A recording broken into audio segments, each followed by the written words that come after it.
Chapter number 2, ठीक है, residential status. क्या पढ़ाया जा रहा है? ठीक, देखिए आप सब लोग जो हैं टैक्स देते हैं। इनकम टैक्स जब हम देते हैं तो हमें क्या ध्यान में रखना होता है? जब इनकम टैक्स दिया जाता है तो इनकम टैक्स अथॉरिटी टैक्स देने से पहले उसका रेजिडेंशियल स्टेटस चेक करते हैं। क्या चेक करते हैं? Residential status. क्यों? क्योंकि देखिए हम जो इंडिया में जो इनकम कमा रहे हैं, हमारे रहने वाले जितने भी लोग इंडिया में हैं, उन सबको 3 तरीके से बांटा जा सकता है। वो 3 तरीके कौन कौन से हैं? एक वो लोग जो इंडिया में सबसे ज़्यादा रहते हैं, एक वो लोग जो इंडिया से बाहर रहते हैं और इंडिया में कम समय के लिए आते हैं, और एक वो जो इंडिया से आते और जाते रहते हैं।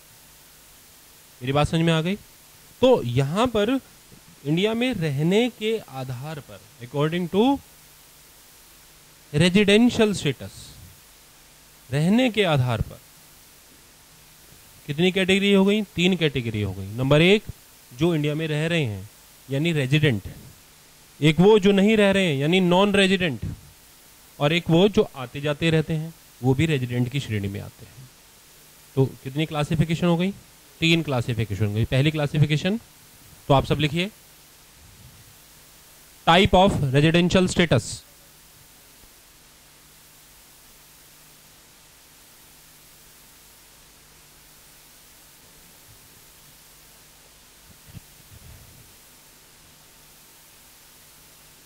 Residential status. अगर रेजिडेंशियल स्टेटस का आपने टाइप निकालना है तो कैसे निकालेंगे? इनकम टैक्स अथॉरिटी कहता है कि रेजिडेंशियल स्टेटस मैं हर एक का अलग अलग निकालूंगा, ठीक है? तो उसके लिए आपको देखना पड़ेगा पर्सन, सेक्शन 2 सब सेक्शन 31, ठीक है? तो इस सेक्शन के मुताबिक क्या है जी? पर्सन जो होते हैं वो कौन कौन से हैं? वो है एक इंडिविजुअल, क्या है? दूसरा HUF, firm, company, body of individuals, association of persons, local authority और आर्टिफिशियल पर्सन। समझ में आ गया? तो हर एक का रेजिडेंशियल स्टेटस अलग अलग होता है। तो इंडिविजुअल का रेजिडेंशियल स्टेटस बताया, ये 3 तरीके का होता है, ordinary resident, non ordinary resident और नॉन रेजिडेंट। आप कहेंगे सर ये नॉन ऑर्डिनरी कहाँ से आ गया? तो इसका जवाब है कि मैंने आपको बताया था कि रेजिडेंट 2 तरीके के होते हैं, एक वो जो इंडिया में सबसे ज़्यादा रहते हैं और एक वो जो इंडिया से आते जाते रहते हैं पर इंडिया में रहते हैं। मैं आपको समझाने के लिए कहानियाँ बनाता हूँ, ठीक है? लेकिन इससे वो रूल समझ में आ जाएगा आपको। तो जो सबसे ज़्यादा रहता है इंडिया में वो ऑर्डिनरी रेजिडेंट है, और जो इंडिया में रहता है और आता और जाता रहता है वो कौन है? और जो इंडिया से बाहर रहते हैं ज़्यादातर वो नॉन रेजिडेंट है। वो क्या है? नॉन रेजिडेंट है। बेसिकली इस पर सेक्शन अप्लाई होता है, सेक्शन 6(1), ठीक है, और सेक्शन 6(6)(a), ठीक है? तो फिलहाल इंडिविजुअल का रेजिडेंशियल स्टेटस कैसे निकालेंगे ये आपके कोर्स में है और ये आपको पहले सिखाया जा रहा है, सही है? तो इंडिविजुअल का रेजिडेंशियल स्टेटस क्यों निकालना जा रहे हैं? अब सबसे बड़ी बात है कि सर ठीक है आप निकलवाना तो सिखा देंगे, अब आप ये बताइए कि क्यों निकलवा रहे हैं आप, क्या जरूरत है? तो इसका मतलब ये है कि देखिए जो हमारी टैक्स लायबिलिटी होती है, क्या होती है? वो रेजिडेंशियल स्टेटस पर भी डिपेंड करती है। एक ऑर्डिनरी रेजिडेंट की टैक्स लायबिलिटी अलग होगी, एक नॉन ऑर्डिनरी रेजिडेंट की टैक्स लायबिलिटी अलग होगी, और एक नॉन रेजिडेंट की टैक्स लायबिलिटी अलग होगी। इसीलिए टैक्स लायबिलिटी निकालने से पहले हमें जरूरी है कि हम ये देखें कि कौन है ऑर्डिनरी रेजिडेंशियल स्टेटस के हिसाब से वो इंडिविजुअल का कंडीशन। समझ में आ गया? तो अब सबसे पहले मैं ये बताने जा रहा हूं आप लोगों को कि रेजिडेंट कैसे निकालते हैं और नॉन रेजिडेंट कैसे निकालते हैं। तो इसका सीधा सा जवाब है कि देखिए इनकम टैक्स में एक है बेसिक कंडीशन, क्या है? और एक है एडिशनल कंडीशन, क्या है? एक मैं जो भी बात कर रहा हूं अभी इंडिविजुअल की बात कर रहा हूं। किसकी बात कर रहा हूं? इंडिविजुअल, इंडिविजुअल जो यहाँ पर बताया गया, राम श्याम घनश्याम सीता गीता रीता, ये सभी कौन है? इंडिविजुअल्स हैं। सही है। एचयूएफ कौन है? एचयूएफ एक ऐसे परिवार की कल्पना है जो पूरा बिजनेस में इन्वॉल्व है और जिसे एक प्रिंसिपल मुखिया चला रहा है। समझ में आ गया? ठीक है। अब हम आते हैं इंडिविजुअल के बारे में। पहले किसके बारे में आ रहे हैं? इंडिविजुअल्स के बारे में। तो इंडिविजुअल का जो मैंने आपको बताया रेजिडेंशियल स्टेटस दो है, रेजिडेंट और रेजिडेंट दो तरीके के होते हैं, ऑर्डिनरी और, ये हम बाद में डिस्कस करेंगे कैसे हम इसको निकालेंगे। तो रेजिडेंट कौन है? रेजिडेंट वो है जो बेसिक कंडीशन पूरी करे। रेजिडेंट कौन है? बेसिक कंडीशन जो पूरी करे। बेसिक कंडीशन है सेक्शन 6 सब सेक्शन 1, और एडिशन कंडीशन आता है section 6 sub section 6 clause A. Individual का है ये। ठीक है, समझ में आ गया? ठीक। अब इसके बाद जो एचयूएफ का आएगा ना बेसिक कंडीशन, वो आएगा सेक्शन 6 सब सेक्शन 2। समझ में आ गया? कंपनी का आएगा सेक्शन 6 सब सेक्शन 3। अच्छा, फर्म और एसोसिएशन पर्सन भी उसी में आएंगे जिसमें एचयूएफ आएगा। और इसके अलावा जो डिस्कशन में बच गया उसका सेक्शन है सेक्शन 6 सब सेक्शन 4। समझ में आ गया? क्लियर है? आते हैं हम रेजिडेंट। रेजिडेंट का जो बेसिक कंडीशन में बच्चों दो कंडीशन दी हुई है। कितनी दी हुई है? जो दोनों में से कोई सी भी एक पूरी करे, उसने बेसिक कंडीशन सेटिस्फाई कर दी, वो रेजिडेंट बन गया। वो कौन बन गया? और एडिशनल कंडीशन में बच्चों दो कंडीशन दे रखी है। कितनी? तो जो स्टूडेंट्स दोनों कंडीशन पूरी कर देगा, बोथ कंडीशन सेटिस्फाइड, वो हो जाएगा ऑर्डिनरी रेजिडेंट। क्या हो जाएगा? और जो सिर्फ बेसिक कंडीशन पूरी करे और एडिशन कंडीशन में से कोई सी एक या नन पूरी ना कर पाए, यानी नन या एनीवन, तो मैंने नन लिख देता हूं। ठीक है ना? यानी ये इंपॉर्टेंट नहीं है। अगर दोनों पूरी कर देगा तो कौन होगा? ऊपर वाला बन जाएगा ना। तो बस दोनों पूरी नहीं कर रहा। समझ में आ गया? तो यानी नन लिख दो या एनीवन लिख दो। मान लो एक पूरी करी, तो क्या आप उसे ऑर्डिनरी रेजिडेंट बोल सकते हो? तो मैं वही कह रहा हूं कि सिर्फ बेसिक कंडीशन पूरी करता हो और एडिशन कंडीशन नॉट सेटिस्फाइड, क्या हो? दोबारा से बोलता हूं मैं कि जो बेसिक कंडीशन कोई सी भी जो दो कंडीशन उनमें से एक पूरी करता हो और एडिशन कंडीशन सेटिस्फाई ना करता हो, वो है नॉन ऑर्डिनरी रेजिडेंट। समझ में आ गया? और जो बेसिक कंडीशन में से भी कोई कंडीशन पूरी ना करे, इधर तो जाने की जरूरत ही नहीं है, नॉट रिक्वायर्ड। तुम इस बिल्डिंग में घुसे हो, मेन गेट से घुसे हो ना, उसके बाद इस रूम में आए हो ना, तो क्या बिना मेन गेट से घुसे इस कमरे में कोई घुस सकता है? नहीं। तो बस ये मेन गेट है। बेसिक कंडीशन के बाद ये चेक करना है। बेसिक कंडीशन पूरी नहीं, एडिशन कंडीशन चेक करने की जरूरत नहीं है। बेसिक कंडीशन अगर दोनों कंडीशन पूरी नहीं करता वो, तो वो कौन हो जाएगा? Non resident. कौन हो जाएगा वो? Non resident. तो number 1 ordinary resident, number 2 non ordinary, number 3 non resident. Clear हो गया? अब ये क्या रूल्स हैं इनके, क्या सेक्शन से, अभी हम इस पर डिस्कस करेंगे। ठीक है, कॉपी कर लीजिए। ठीक, 2 मिनट के बाद मैं वापस आऊंगा।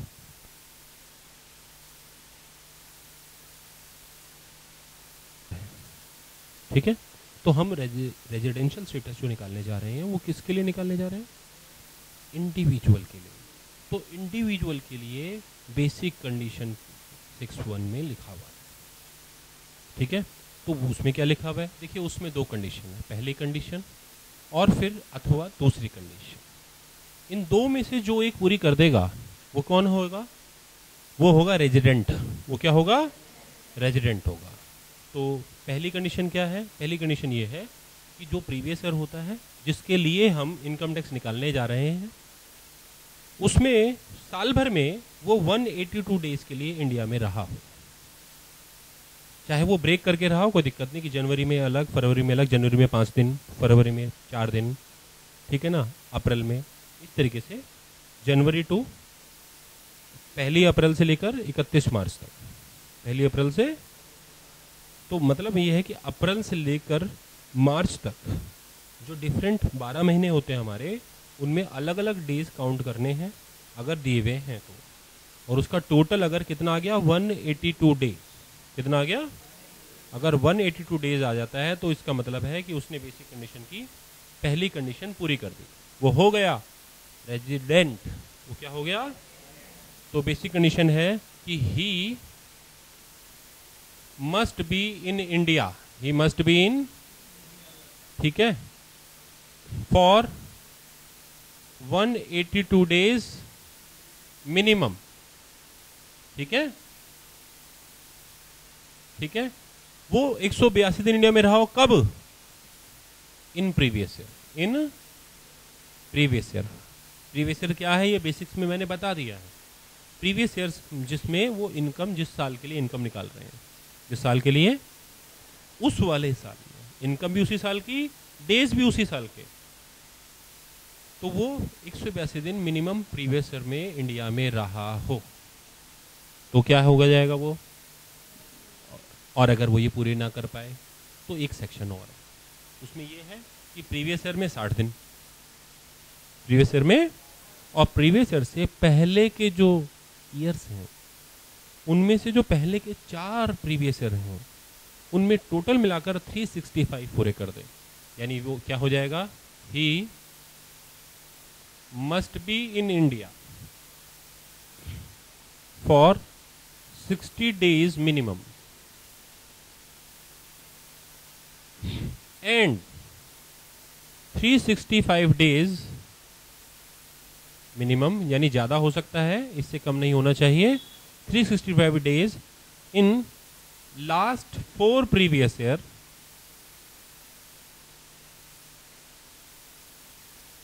In last 4 previous year preceding previous year. क्या है, प्रीसीडिंग प्रीवियस ईयर। अब ये क्या है, प्रीसीडिंग का मतलब होता है प्रीवियस ईयर से पहले, पिछला।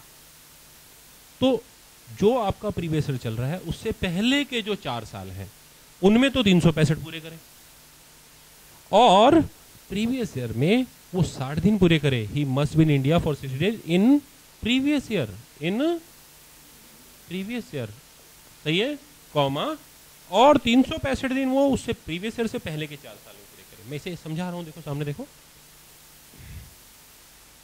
ठीक है। आप सब जैसे कि असेसमेंट ईयर है, अब आपका असेसमेंट ईयर क्या चल रहा है, असेसमेंट ईयर चल रहा है आपका 2000, हाँ जी, असेसमेंट ईयर 2013 और 14। तो इसका प्रीवियस ईयर कौन सा होगा, इसका हो जाएगा 12 और 13, सही है, सही है, करेक्ट है। तो प्रीवियस ईयर 12-13 के लिए उसमें ये बेसिक कंडीशन पूरी करे, इसी प्रीवियस ईयर की इनकम और इसी प्रीवियस ईयर के रहने के डेज वो निकाले जाएंगे।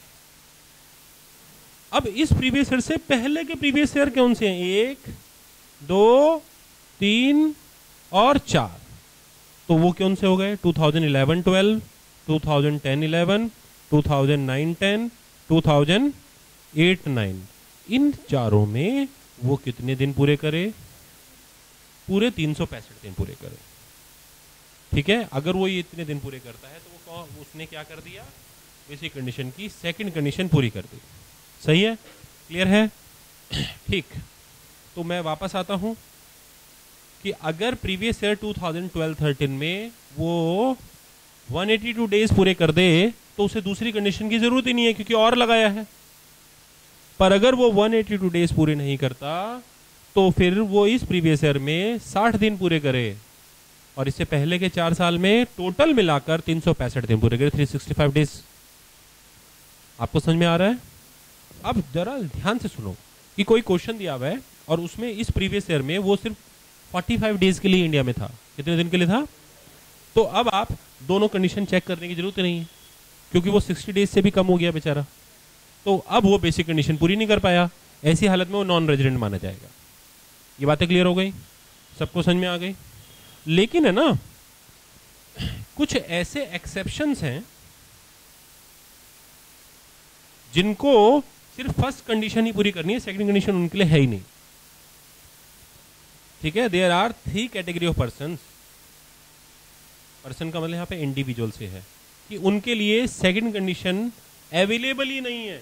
यानी अगर मान लीजिए वो है 181 डेज के, कितने दिन के हैं, तो इसका मतलब ये है कि वो ये पूरी कर नहीं पा रहे हैं, यहां पर पहुंचेंगे नहीं, यहां पर पहुंचेंगे नहीं। क्लियर हो गया? तो ऐसी हालत में वो नॉन रेजिडेंट बन जाएंगे। और वो 3 आदमी कौन है वो अभी हम यहां पर आपको एक्सेप्शन में बताएंगे। ठीक है?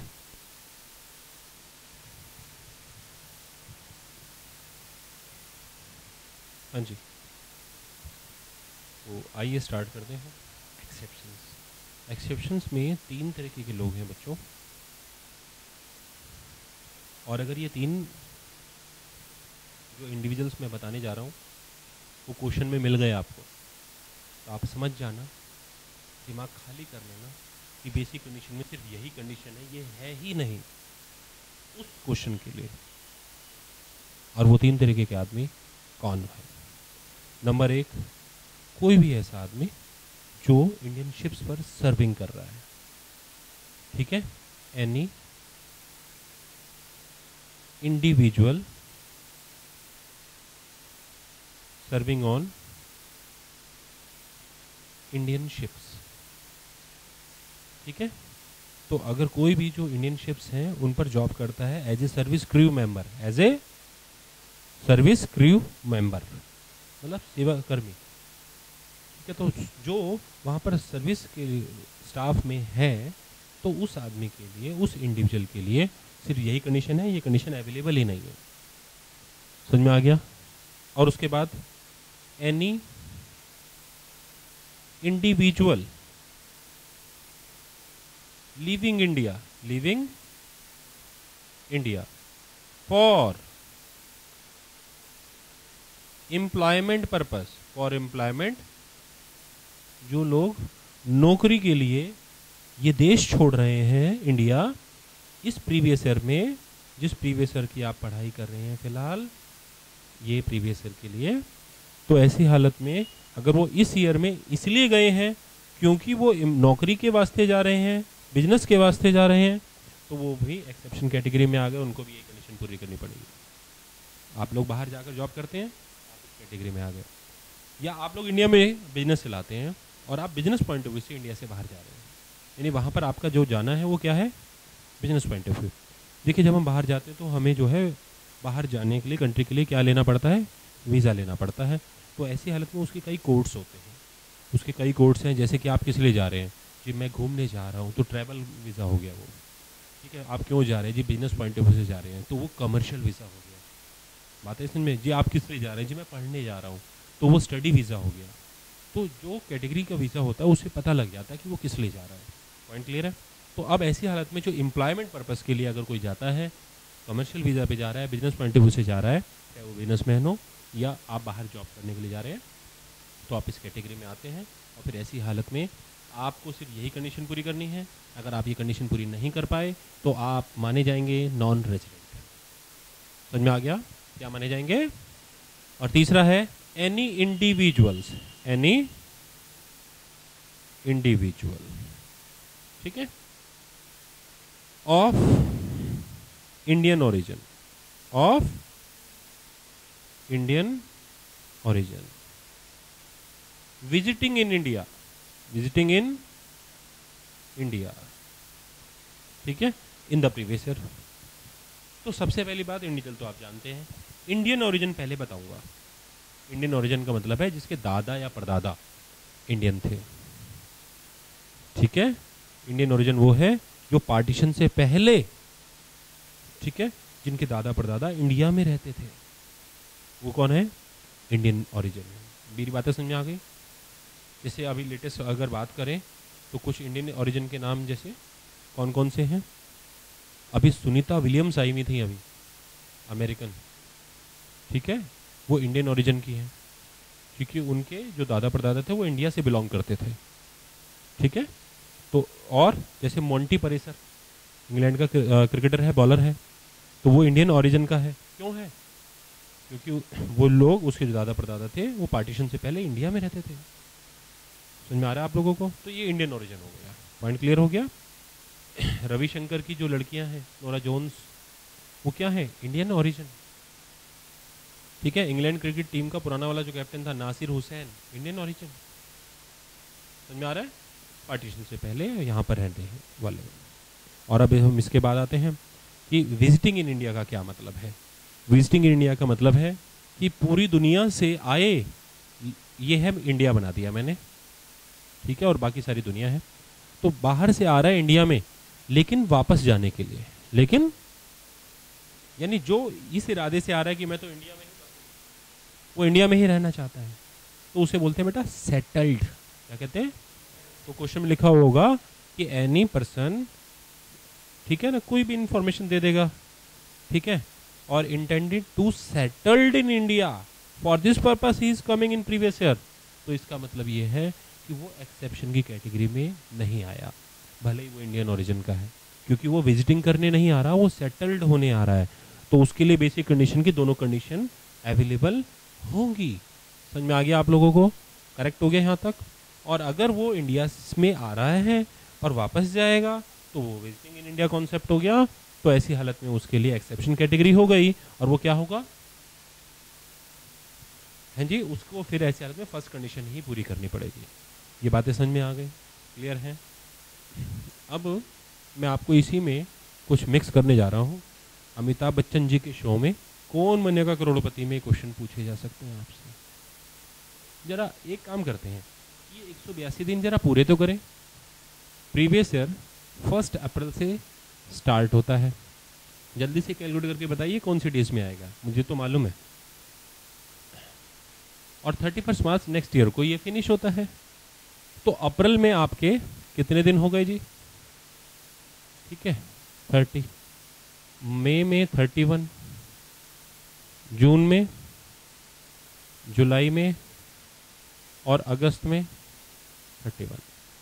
सही है, क्लियर है। और सितंबर में और अक्टूबर में। अब आप मुझे ये बताइए कि 180 डेज कब पूरे होते हैं, बताइए। एक बच्चे ने कहा 29 सितंबर, क्या ये सही जवाब है, बोलो। हाँ जी, देखो मैंने आपको कहा था ना फटाफट निकालो, कैलकुलेट करो, लेकिन आपने कैलकुलेट नहीं करा।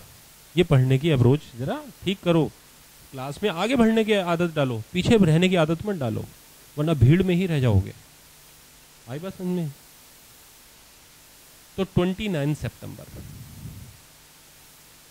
29 सितंबर को क्या आता है, यानी जो आदमी इंडिया में 29 सितंबर को रह गया तो उसने प्रीवियस ईयर में कितने दिन पूरे कर दिए, बोलो। तो 182 दिन 180 डेज से एक दिन पीछे आ जाता है। यानी जो आदमी 28 सितंबर को इंडिया छोड़ जाए, लीव कर जाए, तो वो चाहेगा कि टैक्स ना लगे, इसलिए वो इस डेट पर भाग जाएगा। तो इसलिए इस डेट को गोल्डन डेट बोलते हैं। क्या बोलते हैं इसे, गोल्डन डेट। समझ में आया आप लोगों को।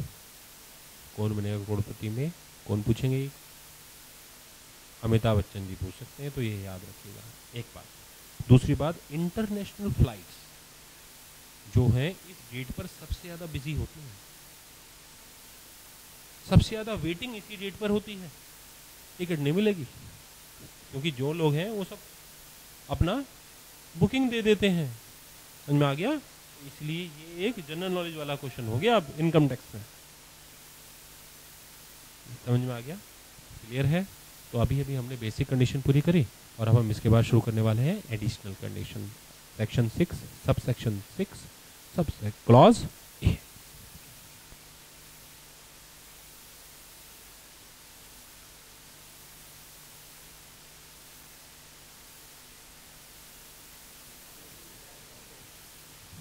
तो हम स्टार्ट कर रहे हैं एडिशनल कंडीशंस। अभी अभी हम बेसिक कंडीशन पढ़कर आए हैं, सेक्शन 6 सब सेक्शन 1 हम इंडिविजुअल के लिए पढ़ रहे हैं। तो हम कर रहे हैं residential status, residential status of an individual, ठीक है। तो रेजिडेंशियल स्टेटस आपने निकाल लिया, आपने निकाल लिया कि कोई इंडिविजुअल कैसे कहलाएगा रेजिडेंट और कैसे कहलाएगा non resident, anyone to satisfy the basic condition known as resident, और जो बेसिक कंडीशन पूरी नहीं करेगा वो कौन हो गया? Non resident. अब रेजिडेंट भी दो तरीके के होते हैं, मैंने आपको बताया, एक ऑर्डिनरी रेजिडेंट, एक नॉन ऑर्डिनरी। ठीक है, मैंने आपको एग्जांपल के तौर पर ये समझाने की कोशिश की थी कि ऑर्डिनरी रेजिडेंट फिलहाल सीखने से पहले ही मान लो कि ये वो रेजिडेंट हैं जो इंडिया में परमानेंटली रहते हैं, ठीक है ना, और नॉन ऑर्डिनरी वो है जो इंडिया में रहते हैं लेकिन आते जाते रहते हैं। समझ में आ गया? अब आपको बाकी चीज़ें समझ में आ जाएंगी कैसे इन दोनों को निकालते हैं। देखिए, मैं एडिशन कंडीशन में दो कंडीशन लिखूंगा। अगर कोई इंडिविजुअल ये दोनों कंडीशन पूरी कर दे तो वो बन गया ऑर्डिनरी रेजिडेंट, और कोई इंडिविजुअल अगर दोनों कंडीशन पूरी ना कर पाए तो वो बन जाएगा नॉन ऑर्डिनरी रेजिडेंट। समझ में आ गया? Non ordinary resident. तो एडिशन कंडीशन की पहली कंडीशन क्या है? He must be in India, ठीक है ना, as a resident, as a resident. वो भारत में रहा हो एक रेजिडेंट के नाम पर। रेजिडेंट का मतलब हमेशा उसने बेसिक कंडीशन पूरी करी हो, ठीक है। इन 2 years, in 2 years out of last 10 years। मेरी बातें समझ में आई? मैं इसे मिटा रहा हूं। तो he must be in India as a resident in 2 years, in out of last 10 years preceding previous year। आपका प्रीवियस ईयर क्या है? आपका प्रीवियस ईयर है 2012 और 13। तो ये आपका प्रीवियस ईयर है, ठीक है। इससे पहले के 10 साल, 1 साल, 2 साल, 3, 4, 5, 6, 7, 8, 9 और 10। कौन से आगे? 11, 12, 10, 11, 9, 10, 8, 9, 7, 8, 6, 7, 5, 6, 4, 5, 3, 4। समझ में आ गया? कितने हो गए जी? एक और रह गया है, ठीक है, सही है। तो ये जितने भी प्रीवियस ईयर हैं इनमें से वो क्या पूरे करता रहा हो? As a resident. वो यहाँ पे रेजिडेंट हो, रेजिडेंट हो, रेजिडेंट हो, रेजिडेंट हो, रेजिडेंट हो, रेजिडेंट हो, रेजिडेंट हो, रेजिडेंट हो, रेजिडेंट हो। 10 के ये मैंने 10 में से 10 पूरे कर दिए। वो कहते हैं कोई से भी 2 साल, कोई से भी, चाहे वो पहले साल हो, बाद में ना हो और बिल्कुल लास्ट में हो, कोई दिक्कत नहीं। या यहीं पे 2 रेजिडेंट हो और यहाँ पर ना हो।